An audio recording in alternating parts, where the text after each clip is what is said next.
Well, happy Thanksgiving. So, I wanted to share with you some things that you can do for holiday stress. And, Thanksgiving is right up there in the top one or two positions for holiday stress. Some people think Christmas is a lot more stressful because of having to buy gifts and who do you buy for and how much should you give and how much maybe you shouldn't buy them a gift or anyway, there's all kinds of stress there. That's true. You don't have that with Thanksgiving.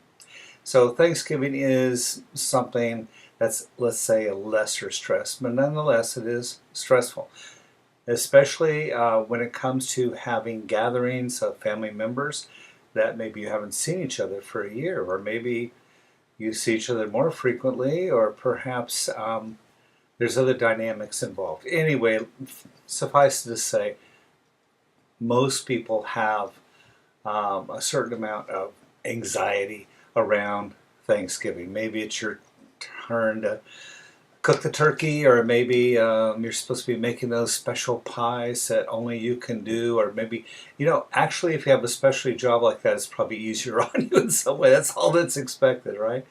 Anyway, here's a couple of suggestions you can do to help make your Thanksgiving day more fun and less stressful.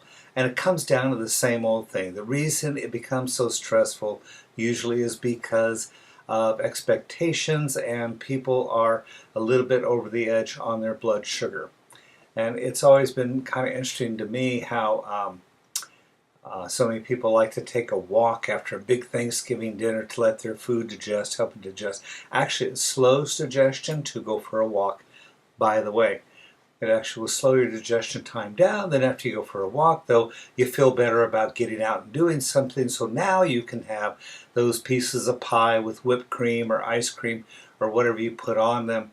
And then, of course, you don't go walking after that, right? Everybody gets ready to go. You clean up and so forth and so on, depending on your family. So here's a couple of things. Number one, don't go for a walk after you've had a big Thanksgiving dinner. If you can, go somewhere in the house, kick back, relax. Maybe you can talk a little bit, loosen your belt a little bit, and just let your food digest, and drink a little water afterwards. Sparkling water is even better. Will help your food digest, and it'll help your stomach along as well. So that's one suggestion. Number two, before you actually arrive at the place where Thanksgiving dinner will be, or before guests arrive, take some time to meditate. Take some time to go inside and feel how fortunate you are. Go into that thankful space, if you will, and meditate and do your belly breathing for at least 10 minutes, a little longer if you can, that deep belly breathing where you stick the belly out as you're lying back.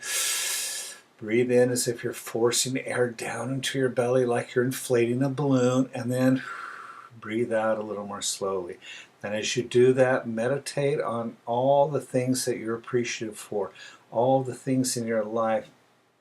You're so fortunate to have people in your life, that you have a roof over your head, that you can actually go to a Thanksgiving dinner. You can go to this beautiful feast when there are so many people who are unable to do it. And I'm not saying you don't spoil it by worrying about people who are unable to have a Thanksgiving. That's not what this is about. This is about a time of thankfulness, of appreciation, gratitude. Okay? So meditate on that before you go in. And thirdly, I think it's really important that you do eat some protein before your guests arrive, or before you arrive at your destination. Eat some protein. Remember to keep your blood sugar on an even keel. Thanksgiving dinners often are accompanied with alcohol, which causes all kinds of blood sugar spikes and can lead to family problems, interrelationship problems. So that's something to be aware of. And even the pies and whipped cream and so forth afterwards can also cause some blood sugar issues as well. So watch your alcohol intake. Keep it to a minimum if you can. You'll do a lot better. And eat the protein before the guest arrived or before you arrive at your Thanksgiving dinner. Okay, so basically three things. Number one, Don't go for a walk after that Thanksgiving dinner. I know a lot of people are going to say, no, no, that's wrong.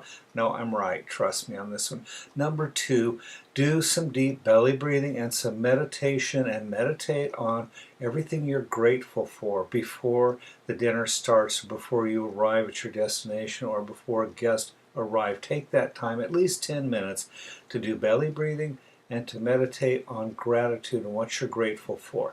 And then number 3 is make sure you eat protein before guests arrive or before you arrive at your destination. And your Thanksgiving dinner, watch the alcohol intake. Keep that down to a minimum. You'll have a much happier time with Thanksgiving. So, just a few tips to help you enjoy your Thanksgiving much, much better. Happy Thanksgiving.